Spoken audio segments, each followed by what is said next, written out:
Assalamualaikum warahmatullahi wabarakatuh. Halo teman-teman semua, apa kabar? Semoga sehat, bahagia, dan jauh dari konflik rumah tangga ya. Kalau urusan dompet lagi seret, semoga nggak sampai bikin emosi membara. Apalagi kalau sampai benar-benar membakar sesuatu. Aduh, jangan sampai ya. Hari ini aku punya kisah yang campur aduk antara cinta, kesal, dan sebuah tragedi. Ini cerita dari kota Mojokerto, tanah kelahiran aku sendiri ya. Tapi cerita ini tentang pasangan suami istri yang dahulunya sangat serasi banget. Dia adalah Bribtu Rian Dwi Wicaksono dan Bribtu Fadilatun Nikmah. Mereka berdua ini sama-sama menjadi anggota kepolisian. Sama-sama cinta dari zaman SMA, tapi berakhir dengan kisah yang gak pernah kita harapkan. Duduk manis ya, siapkan hati, dan jangan lupa ambil pelajaran dari cerita ini, oke? Cinta pertama itu emang indah ya teman-teman. Dan bagi Bribtu Fadilatun Nikmah yang biasa dipanggil Fadila, cinta pertama itu bernama Rian Dwi Wicaksono.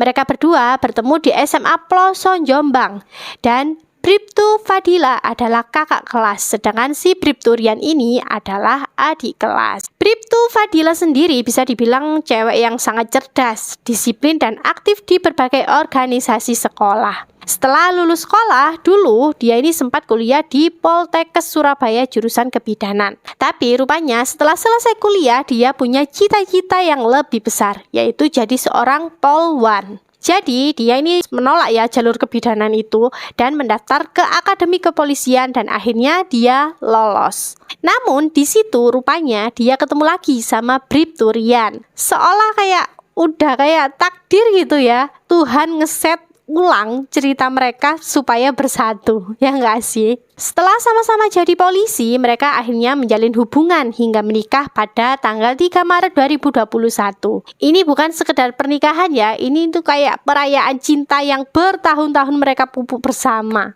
Bahkan mereka ini disebut pasangan couple goals banget teman-teman. Tampan, cantik, dan sama-sama polisi. Serasi banget ya, pokoknya bikin iri deh. Setelah menjalin pernikahan selama 3 tahun, kebahagiaan makin lengkap dengan kehadiran 3 anak mereka. Satu lahir tahun 2022 dan 2 bayi kembar lahir di awal 2024. Seolah hidup mereka ini begitu sempurna ya teman-teman. Tapi di balik itu semua ada masalah yang diam-diam tumbuh di antara mereka. Teman-teman, rumah tangga bahagia itu nggak cukup hanya dengan cinta ya, seperti yang di sinetron-sinetron itu. Nggak ada ya. Dalam rumah tangga itu harus ada sebuah tanggung jawab, kompromi, dan yang paling penting adalah saling mengerti satu sama lain. Dan disinilah cerita itu berubah. Pada tanggal 8 Juni 2024, Bribtu Fadila menemukan sesuatu yang bikin tensi darahnya naik. Apa itu? Ternyata saat dia mengecek rekening gaji ke-13 Bribtu Rian yang seharusnya 2.800.000 hanya tersisa 800.000. Itu bahkan nggak cukup ya buat beli kebutuhan kedua bayi kembar mereka, dan pasti nggak cukup juga buat kebutuhan keluarga selama 1 bulan. Iya emang sih ya teman-teman, apalagi kalau masih punya anak-anak kecil, kebutuhan tuh pasti jauh lebih banyak ya kan. Bribtu Fadila pun merasa tidak karuan karena masih di awal bulan tapi saldonya tinggal segitu, ya nggak sih? Terlebih lagi kebutuhan untuk kedua bayi kembar mereka yang baru lahir itu banyak banget. Bribtu Fadila pun langsung menelpon Bribtu Rian yang masih bertugas di Satsamapta Polres Jombang. Sontak dia langsung menanyakan, kemana uang gajian untuk bulan ini? Kok cuma segini? Gitu kata Bribtu Fadila. Setelah cekcok via telepon itu berlangsung, Bribtu Rian akhirnya mengaku bahwa uang itu rupanya habis dipakai untuk judi online. Ya, judi online teman-teman, penyakit modern yang bisa bikin orang lupa daratan. Dan ternyata usut punya usut, Bribtu Rian ini sudah gemar judi online sejak awal mereka pacaran. Namun setelah mereka menikah, Bribtu Rian ini sudah bertobat. Dan pada tahun 2022, Bribtu Rian mengulang kesalahan yang sama. kambuh lagi penyakit judi online-nya. Saat itu ia masih dikaruniai satu orang anak, dan pada saat itu juga sempat terjadi KDRT di antara mereka berdua. Lantaran kesal karena Bribtu Rian kumat judi online lagi, ternyata Bribtu Fadila menghajar Bribtu Rian hingga matanya lebam. Dan ternyata Bribtu Fadila juga sempat menendang perut Bribtu Rian. Namun perkara itu masih bisa diselesaikan dengan cara damai. Dan puncak amarah Bribtu Fadila terjadi pada Sabtu 8 Juni 2024. Bribtu Fadila naik darah ketika mendapati pengakuan via telepon dari Bribtu Rian jika uang bulanan mereka dihabiskan untuk judi online. Pertengkaran via telepon itu sampai menjadi-jadi. Bahkan Bribtu Fadila sampai mengancam bakal menyulutkan si jago merah ke anak-anak mereka kalau Bribtu Rian gak segera pulang. Sementara itu, Bribtu Rian ini yang mendengar ancaman dari Bribtu Fadila sebelum pulang ke asrama kepolisian tempat tinggal mereka, Bribtu Rian sempat mampir ke rumah orang tuanya guna untuk meminjam uang 2 juta sebagai ganti judi online untuk kebutuhan keluarganya. Namun, sesampainya di rumah orang tuanya, ternyata ibu Bribtu Rian tidak langsung memberikan uangnya itu. Ibunya ini berpamitan mandi sebentar. Setelah mandi, ibunya Bribtu Rian mau ke ATM dulu untuk mengambil uang. Namun, dirasa tidak mau lama ya menunggu dan takut terjadi apa-apa pada anaknya, Bribtu Rian langsung pulang tanpa membawa uang dari ibunya. Setibanya Bribtu Rian di rumah dinas asrama polisi Blok J nomor 1 Jalan Pahlawan, Kelurahan Miji, Kranggan, Kota Mojokerto.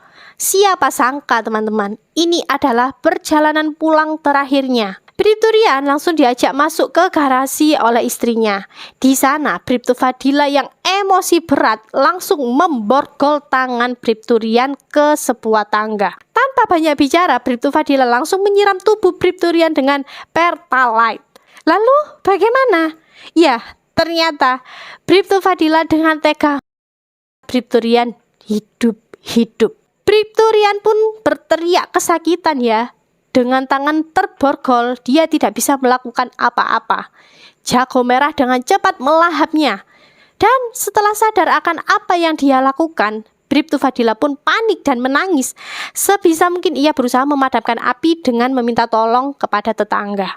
Jadi kayak orang kesurupan itu tadi ya, sekilas langsung ngamuk kayak gitu ya. Setelah api padam, Bribtu Rian langsung dilarikan ke rumah sakit. Tapi sayangnya luka bakar itu sudah 90% dan nyawanya pun tidak tertolong. Keesokan harinya pada Minggu 9 Juni 2024 pukul 12 siang, Bribtu Rian akhirnya meregang nyawa. Bribtu Fadila yang secara terang-terangan mengakui perbuatannya akhirnya diamankan oleh pihak kepolisian. Dia sangat menyesali perbuatannya itu. Bahkan dia terus meminta maaf kepada suaminya sepanjang perjalanan ke rumah sakit. Tapi ya, seperti yang sudah-sudah ya teman-teman, penyesalan memang selalu datang terlambat. Bribtu Fadila kini menghadapi ancaman hukuman 15 tahun penjara atas tindakan KDRT yang berujung penghilangan nyawa. Tapi mengingat dia ini memiliki 3 anak balita, pengadilan pun memutuskan keringanan hukuman dan memberikan pendampingan psikologis agar dia bisa tetap menjalankan tanggung jawab sebagai seorang ibu.